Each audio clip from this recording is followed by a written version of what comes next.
Why are we always trying to run away from this moment, from ourselves, from silence?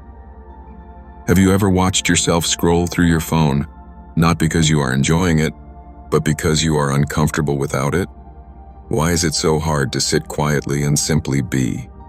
Look at your daily life, not from theory, not from books, but actually observe. From the moment we wake up, the first thing we often reach for is not breath, not awareness, but our phone. The screen lights up, not just with news or messages, but with our unspoken need to avoid something deeper, perhaps a sense of emptiness, boredom, or meaninglessness. Why does the mind constantly seek escape? Is it because it is afraid to be alone, or is it afraid to meet itself? Osho once said, "People are afraid, tremendously afraid, of silence, because silence reveals the truth." And that silence is not outside, it is inside. When the noise ends, we are left with ourselves. And for many, that is the most frightening encounter. So we run, not physically but psychologically, into food, into relationships, into fantasy, into endless videos, into gossip, into planning. But can we ask, what exactly are we running from? Is it the fear of not being someone? The fear of emptiness? And who told us that emptiness is something to fear? The Buddha called it dukkha, this restless dissatisfaction.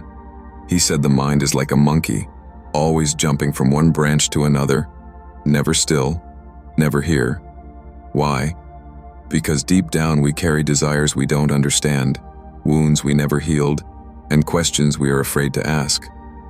Carl Jung said, "People will do anything, no matter how absurd, to avoid facing their own souls." And is it not true? We fill every gap with something. If the mind is not busy, it feels dead. Why have we become so afraid of stillness? Think of it practically. You're in a queue. What do? You pull out your phone. You're sitting in a room alone. Music comes on. You're walking, earbuds in. Why can't we just walk, just sit, just breathe? The answer is not so obvious. It is not laziness. It is not habit alone. It is fear. It is conditioning. It is the structure of the mind itself. Jiddu Krishnamurti would ask, "Can you look at this movement without judgment, without trying to change it? Just look." What happens when you don't escape? Try it. Sit with your loneliness. Don't fight it. Don't analyze it. Just look at it, feel it, let it be. You may notice something surprising. The pain does not kill you. The silence does not destroy you. In fact, it begins to reveal you. Most people escape not because they are weak, but because they were never taught how to sit with themselves. From childhood we were told, be busy, do something, don't waste time. So we learn to fill life instead of feel life. Sartre believed that man is condemned to be free. What he meant is, once we realize there is no one else to define us, no God, no fixed identity, we panic. We want structure, belief, control. We run into roles, titles, and digital avatars because we fear that without them, we are nothing. But is this nothing really so dangerous? Or is it freedom? When we let go of escapes, we begin to touch that nothing, and perhaps see it's not nothing at all, but the very space where real peace lives. Nietzsche wrote, "He who has a why to live can bear almost any how." But do we even know our why? Or are we just chasing pleasures without purpose?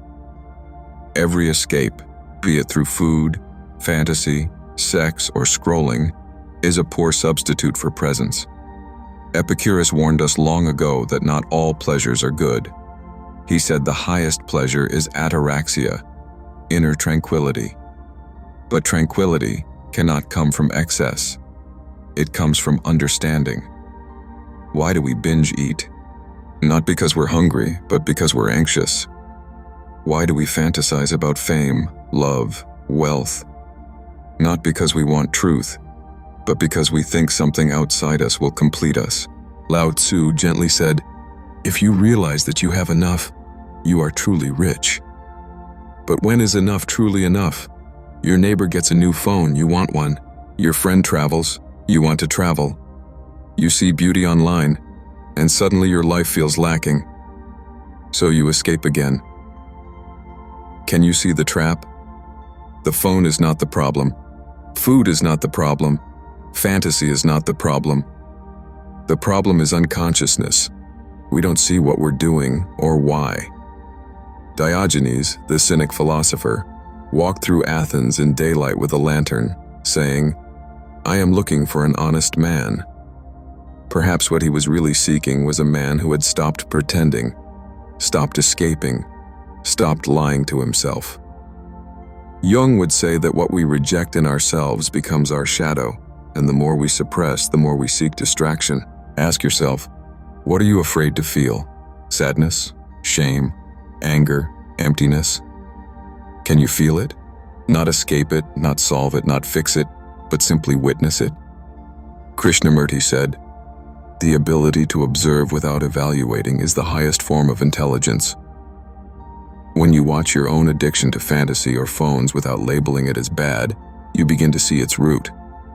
That root is fear and desire.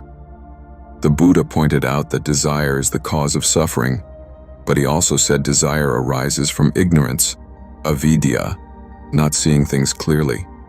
So again the question, can we see clearly? Not through the lens of morality or punishment, but through awareness? Look at the phone again. Look at how it holds your attention, not just with its colors and clicks, but with what it offers. Escape, validation, novelty, stimulation. It becomes a mirror, not of who we are, but who we wish to be. But that image is never complete, so we scroll again. Osho called this dreaming while awake, and he said the real revolution is not outer, but inner, the dropping of thought as identity, the dying of falsehoods. In one moment of silence, you may feel discomfort, but if you stay a bit longer, you might notice something else. Clarity, space, a quiet intelligence. Have you felt that? The moment after a deep breath, or after a long walk without music, when something opens, not in your head, but in your being. Acharya Prashant often reminds us, we consume to avoid facing ourselves. Even spiritual content, if used wrongly, becomes another form of escape. So this inquiry is not against phones or food, it is against unconscious use. Ask, is this action a distraction, or is it an expression of my clarity?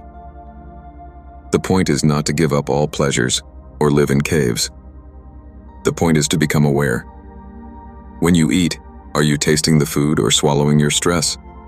When you scroll, are you exploring or avoiding? When you fantasize, are you creating or escaping? These questions are not academic. They are the doorway to a different life. A life that is no longer reactive, but reflective.